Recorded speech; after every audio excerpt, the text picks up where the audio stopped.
nous allons demander à Didier Kernel, qui est là, que nous avions déjà invité il y a 3 ans, 2 ou 3 ans, lorsqu'on avait travaillé à propos du transhumanisme.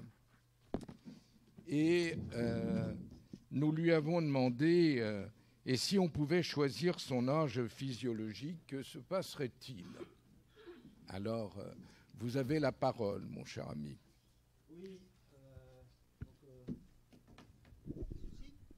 oui, bonjour. Bonjour. D'abord, pour l'anecdote, je suis belge, mais je me soigne. Et en Belgique, la première langue, c'est le néerlandais. Et le mot ik en néerlandais signifie moi ou je. C'est amusant dans ce cadre-ci. Alors donc, je vais vous parler, si j'arrive à faire le plein écran. Mais comme je suis un transhumaniste, forcément, j'ai des problèmes techniques. Donc voilà, je vais vous parler de la question de la longévité et de que pourrait-il se passer si nous pouvions vivre vraiment sans limitation de durée. Mais comme je sais que vous n'êtes pas tous spécialisés dans ce domaine, je vais quand même faire aussi un petit peu d'introduction générale et je vais essayer d'être court parce que la partie la plus importante, la plus intéressante aussi ici, c'est quand même le dialogue, je pense. Donc d'abord une très brève introduction au longévitisme en commençant par le plus important.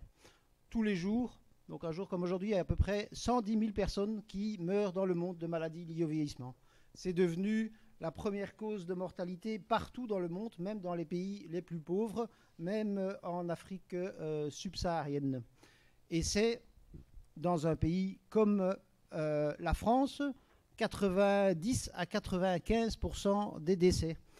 Donc ce qui est en bleu là, ce sont les décès qui sont après l'âge de 45 ou après l'âge de 55 ans. C'est très différent, ça c'est la répartition plus précise des décès dans un pays comme la France. Mais la répartition aujourd'hui, elle est infiniment différente d'il y a à peine 2 ou 3 siècles. Ça c'était donc en rouge, en bleu reste ce qui est lié au vieillissement.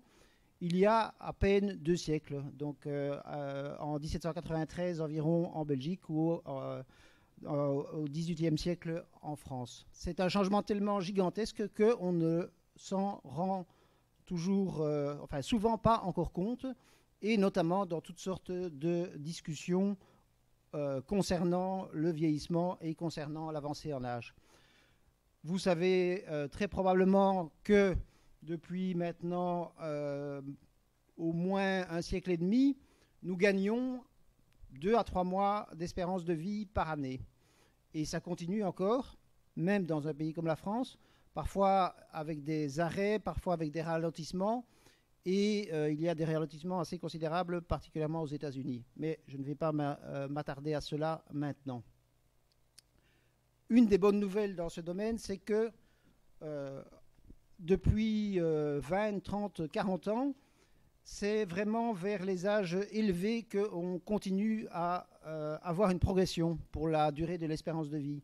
Donc jusqu'à à peu près la Seconde Guerre mondiale, lorsque les gens arrivaient à l'âge de 65 ans, leur espérance de vie à cet âge-là était la constante. Mais elle a commencé à progresser depuis après la Seconde Guerre mondiale. Ce qui va beaucoup mieux aujourd'hui, en France, en Europe, c'est tout ce qui concerne les maladies cardiovasculaires. La mortalité elle a diminué d'à peu près 50% ces 30 dernières années. Ce qui va aussi beaucoup mieux, c'est tout ce qui est mortalité liée au cancer qui diminue bon an, mal an pour une tranche d'âge égale de 1%. Et puis l'espérance de vie moyenne. Ce qui ne va pas mieux, et ce pourquoi, malgré des recherches tout à fait considérables, il n'y a vraiment aucune progression dans la lutte contre ces maladies, c'est les maladies neurodégénératives et particulièrement la maladie d'Alzheimer. Et vous avez probablement lu que pas mal de sociétés pharmaceutiques, notamment, qui faisaient des expériences, ont décidé de les arrêter. Donc non seulement ça ne va pas mieux, mais les perspectives ne sont pas extraordinaires. Comment est-ce que nous pourrions progresser dans tous les domaines liés à la longévité?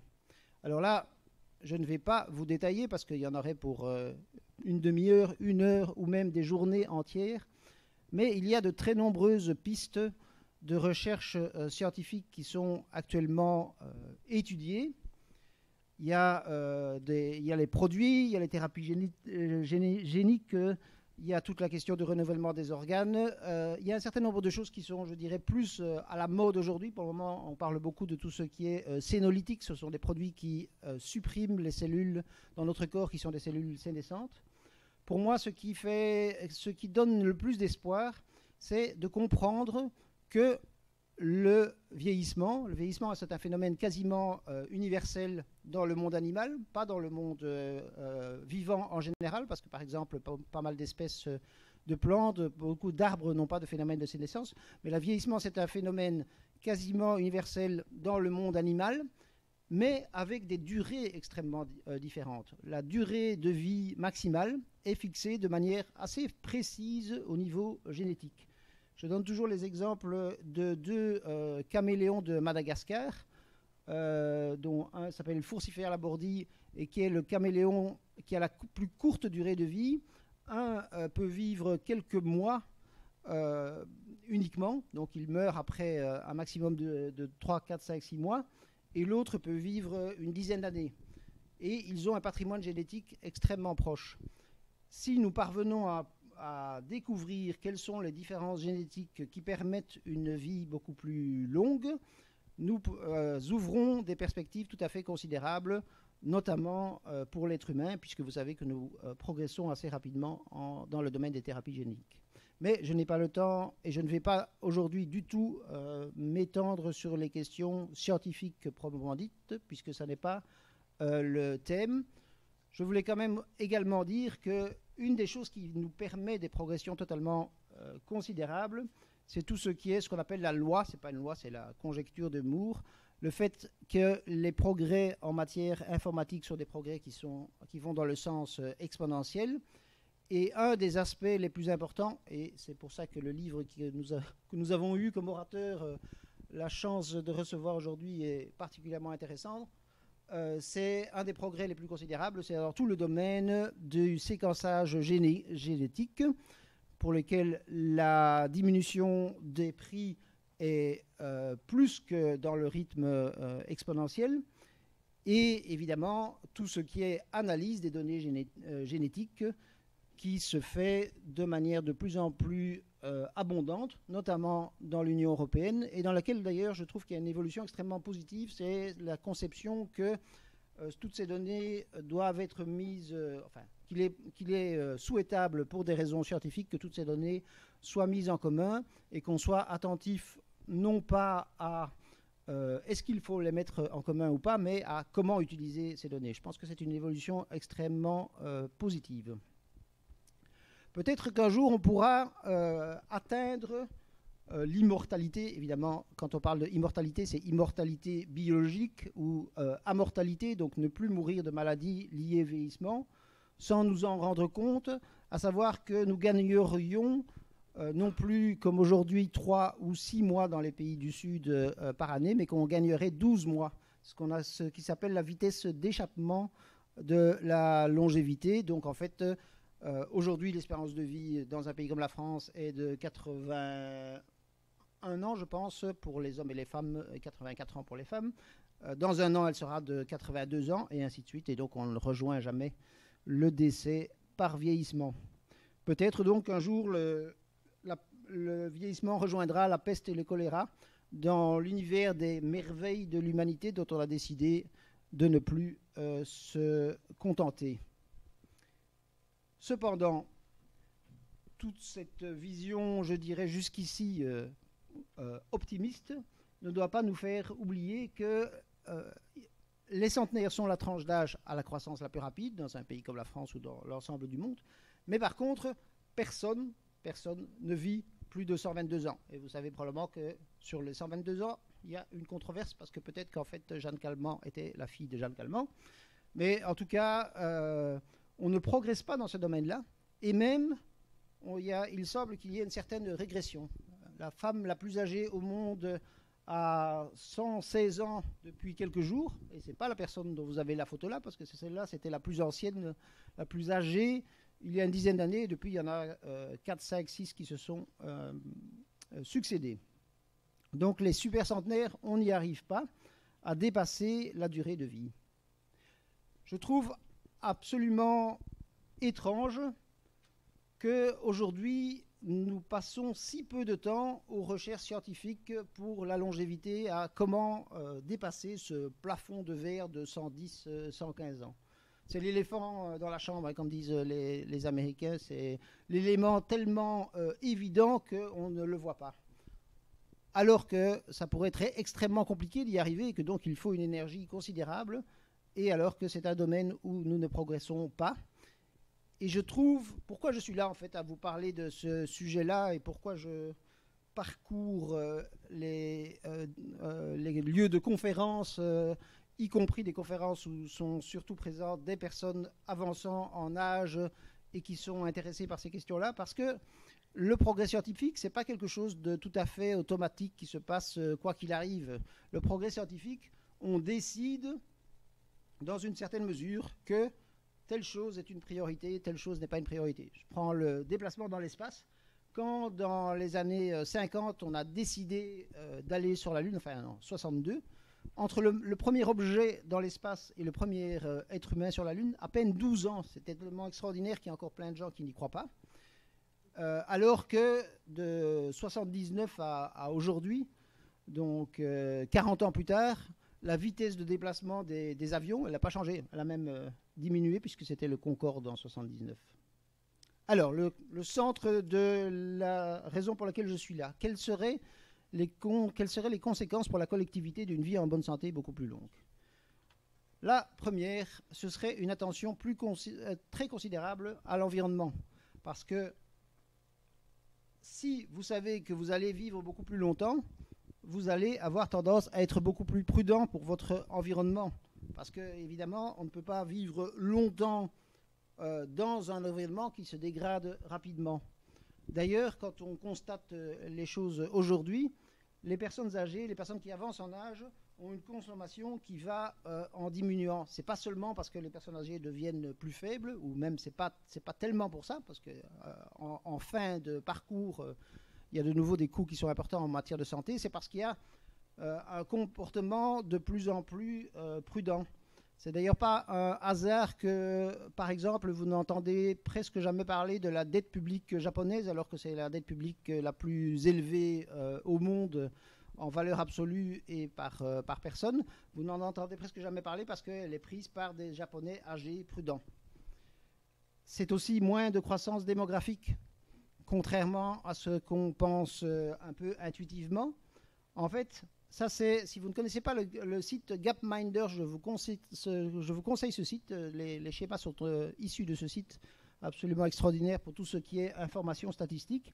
Et là, vous avez une comparaison entre 1968 et 2018 pour ce qui concerne donc à l'horizontale le nombre d'enfants par femme et à la verticale la durée de vie.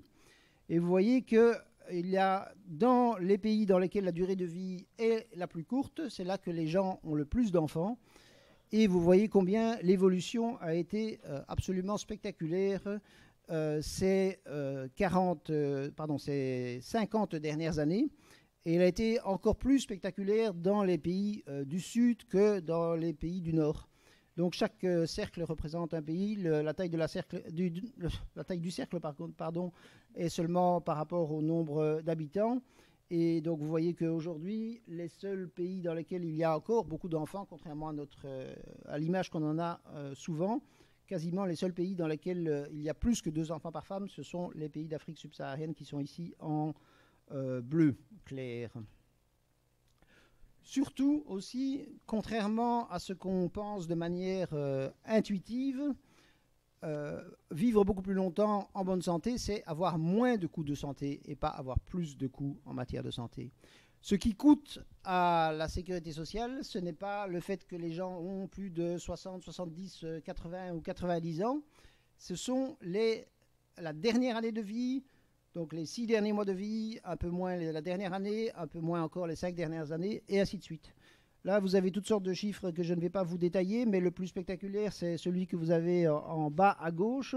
C'est la comparaison pour des personnes âgées, de 60 ou 65, je ne sais plus, ans et plus, entre les coûts pour la sécurité sociale américaine, qui, contrairement à ce qu'on pense, rembourse quand même pas mal de choses pour les personnes âgées, durant une année normale et durant la dernière année de vie. Vous voyez combien c'est spectaculaire.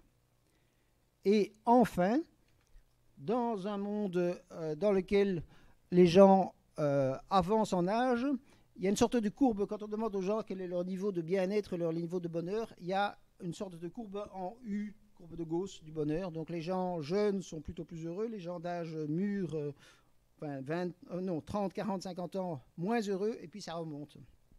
Ça remonte jusqu'à la fin de la vie, mais pas les toutes dernières années de vie. Mais les toutes dernières années de vie, ça n'est pas parce que les gens avancent en âge, c'est parce que les gens ont un mécanisme de dégradation qui malheureusement se termine par le décès. Et puis encore plus important, pour les personnes qui avancent en âge, il y a une diminution très forte de la propension à la violence. Cette diminution très forte de la propension à la violence, elle ne commence pas, enfin elle ne se passe pas, encore une fois, parce que les gens ne sont plus capables de commettre des délits, mais c'est parce que l'adaptation à la société, à la vie sociale, prend du temps, et donc plus nous avons de temps, plus nous devenons prudents, plus nous devenons non violents. Parfois, certaines personnes, on va dire, opposées à la longévité et opposées aux idées transhumanistes, moi je préfère le mot technoprogressiste, disent que c'est une société dans laquelle nous serions trop prudents serait une société dangereuse. Je ne suis pas d'accord avec cela. Je suis d'autant moins d'accord avec cela dans une société dans laquelle les progrès technologiques comprennent des aspects extrêmement positifs, mais aussi des risques tout à fait gigantesques. Donc une société dans laquelle, comme disait un humoriste, le quotient intellectuel nécessaire à détruire la planète diminue d'1% chaque année. J'aime bien. Alors on peut même envisager une vie tout à fait sans vieillissement. Tout à fait sans vieillissement, inévitable, j'entends. Ce serait d'abord une société où on aurait le choix. Parce que moi, j'ai déjà entendu des gens dire « Oui, mais jusqu'ici, les gens ont choisi de vieillir. » Mais non, personne, sauf si vous décidez de mettre fin à votre existence, mais sinon, vous ne choisissez jamais de vieillir. On n'a aucun choix. On est aussi libre aujourd'hui de choisir entre continuer à vivre sans se dégrader, sans vieillir, et continuer à vivre en se dégradant et en vieillissant, qu'à supposer que ce bic ait une conscience, il serait libre de tomber ou pas. Non, on n'a pas de choix aujourd'hui. Demain, nous pourrions avoir un choix, malgré cette illusion qu'on a parfois, qu'on entend dans pas mal de débats sur oui, mais on serait obligé de ne pas de vivre, de devenir immortel. Non, bien sûr. Ceci étant, personne ici n'est obligé d'avoir l'électricité, l'eau courante et d'utiliser la médecine, ni même d'utiliser, j'ai bien regardé les gens dans la salle, ni même d'utiliser des prothèses à usage esthétique et à usage thermique qu'on appelle des vêtements, mais pourtant on les utilise tous. Bon, ok. Mais n'empêche, on n'est pas obligé. Alors peut-être que tout ça est trop beau pour être vrai. Hein. On pourrait être de plus en plus beau, de plus en plus intelligent, de plus en plus prudent, etc., etc. Et parfois, on a cette sorte de tendance à penser que si c'est des progrès considérables totalement positifs, forcément, il doit y avoir un côté pile qui doit être aussi négatif qu'il y a le positif. Mais ce n'est pas toujours comme ça. Je veux dire, moi, je suis suffisamment âgé pour me souvenir du temps où ceci, c'était beaucoup plus que ce qu'il y avait dans Star Trek.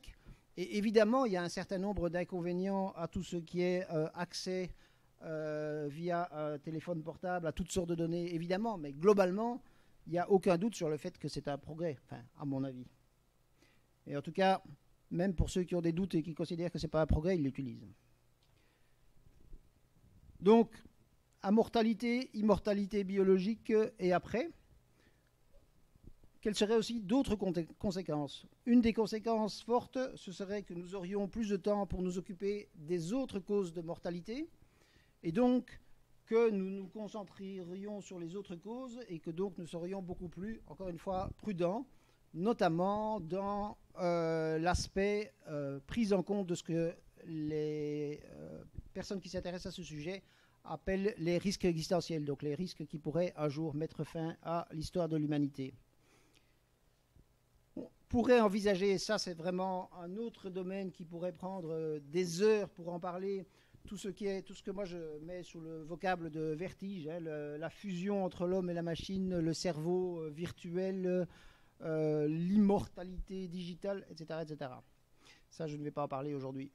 On pourrait aussi envisager les autres conséquences, la transition laborale, ça c'est dans un environnement dans lequel nous avons des progrès technologiques de plus en plus rapides et dans un environnement dans lequel nous n'aurions plus ce qui aujourd'hui fait déjà c'est 20% du PIB aux États-Unis, au Canada ça doit être 10-12%, en France c'est à peu près 10%, et encore c'est même plus que ça si on prend en compte la pension.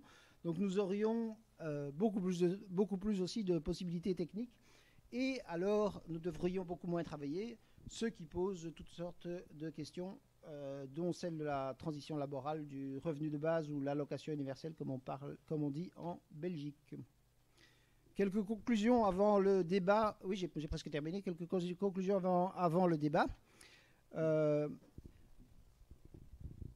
Une des raisons profondes, à mon avis, pour lesquelles beaucoup de gens se disent non, en fait, ce n'est pas une bonne chose de pouvoir vivre beaucoup plus longtemps, c'est ce qui s'appelle la Terror Management Theory. Aujourd'hui, comme je vous l'ai expliqué, nous avons autant de choix de vivre beaucoup plus longtemps que ce bic a de choix de tomber ou pas. Et donc, qu'est-ce qu'on fait avec quelque chose qui est à la fois insoutenable et totalement non souhaitable? On le transforme de manière inconsciente en quelque chose de positif. Et pourtant, tant que l'homme saura que sa fin est proche, il ne sera jamais pleinement décontracté, attribué à Woody Allen. Je pense qu'il est vraiment important que l'État et les entreprises investissent pour une vie en bonne santé beaucoup plus longue. Les entreprises privées commencent à le faire, notamment Google via Google Calico, notamment. Et si on veut, si comme certains disent, si on a peur que ce soit uniquement pour les plus riches, le meilleur moyen que ce soit uniquement pour les plus riches, c'est évidemment de ne rien faire pour les institutions publiques. Donc, inversement, si on veut que ce soit pour tous de manière certaine, il faut faire des investissements considérables. Et stagner s'apparente à de la non-assistance à personne en danger, ce qui est un délit dans un pays comme la France, mais pas dans tous les pays du monde, pour des milliards de personnes partout dans le monde. Et puis aussi, stagner, c'est aller contre l'article 27 de la Déclaration universelle des droits de l'homme, qui prévoit le droit au progrès, à l'utilisation des progrès scientifiques pour tout le monde. Et puis, c'est un concept général plus large de l'égalité que ce qui existe aujourd'hui. Donc, il y a l'égalité entre hommes et femmes, l'égalité selon les origines, et puis il pourra y avoir un jour l'égalité entre les êtres humains et les pigeons. Non, l'égalité entre les personnes âgées et les personnes moins âgées. Si vous voulez aller plus loin, il y a notamment ces deux livres-là que j'ai écrits, mais il y en a plein d'autres sur le sujet, de plus en plus. Et puis, surtout, si vous n'êtes pas d'accord avec moi, écrivez-moi. Je réponds toujours, surtout avec les gens qui ne sont pas d'accord, mais même ceux qui sont d'accord. Et voilà, c'est tout pour ça.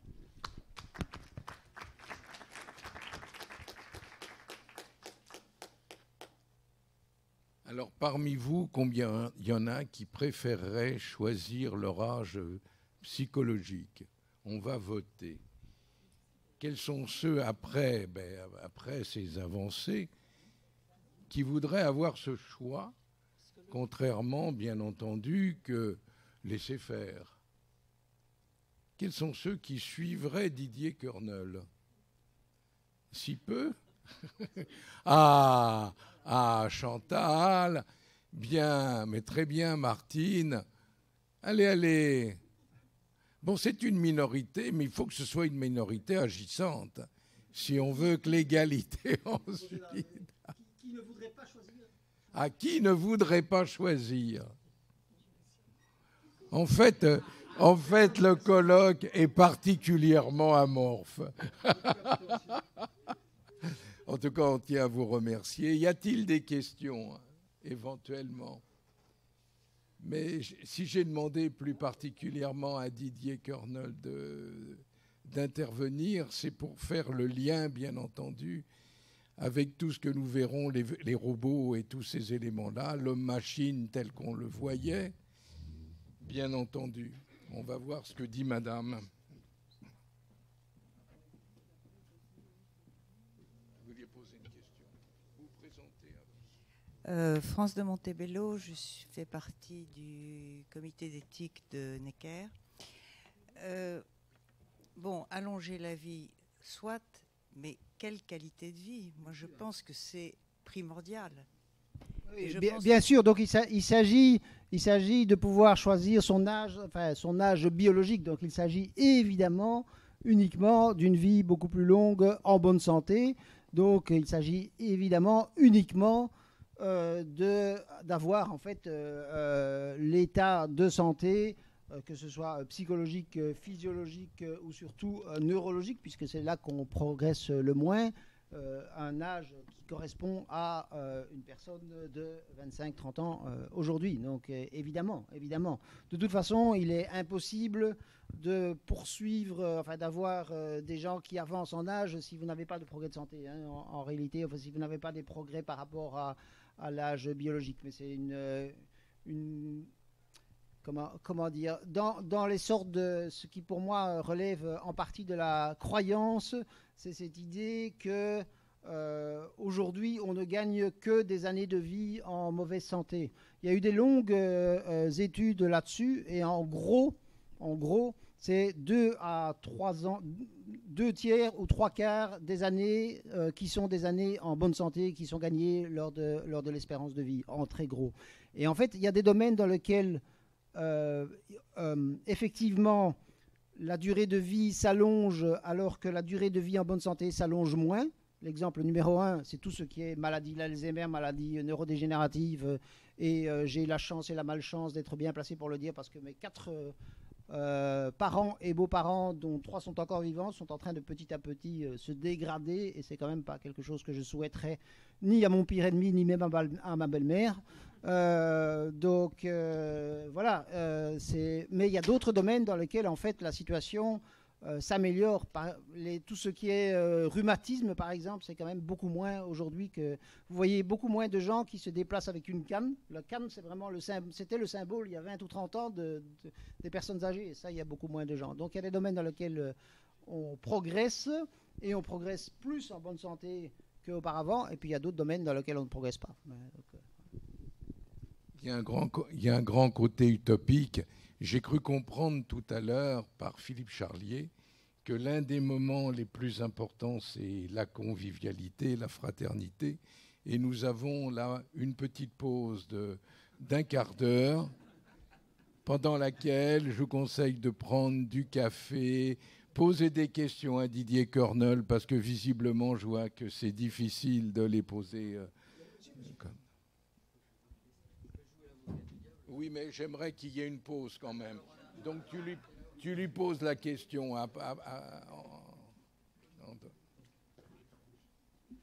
Pose ta question. Non, pose ta question. Moi, je voulais revenir. Il est très compliqué, vous allez voir. Oui. Oh non, je vais poser une question simple. Je vais revenir sur la dégradation d'une société. C'est ce qui a été dit par Philippe Charlier. C'est quand le rituel funéraire disparaît. Je veux dire, ça pour moi, c'est vraiment typiquement le terror management theory. Je veux dire, oui, un jour, je crois qu'il y avait des hôpitaux qui avaient fait des communiqués de presse pour regretter qu'il y avait de moins en moins d'accidents de la route parce qu'ils avaient de moins en moins de bénéfices. Donc oui, il y a des effets, on peut dire, qui sont des effets négatifs, mais globalement, ça c'est la première chose. Deuxième chose, c'est que ne pas mourir de maladies liées au vieillissement ne signifie pas ne pas mourir. Il y aura encore des gens qui mourront dans des accidents. Et donc, je ne pense pas que dans une société dans laquelle... Enfin non, plus exactement, je vais le dire dans l'autre sens. Je pense réellement, profondément, qu'une société dans laquelle la vie est de plus en plus longue est une société dans laquelle la vie est de plus en plus précieuse et donc dans laquelle nous sommes de plus en plus attentifs les uns aux autres, tout simplement parce qu'on a notamment plus de temps pour s'aimer, plus de temps pour s'entraider, plus de temps pour tout ce que vous voulez. Et je voudrais quand même aussi, dans un très beau film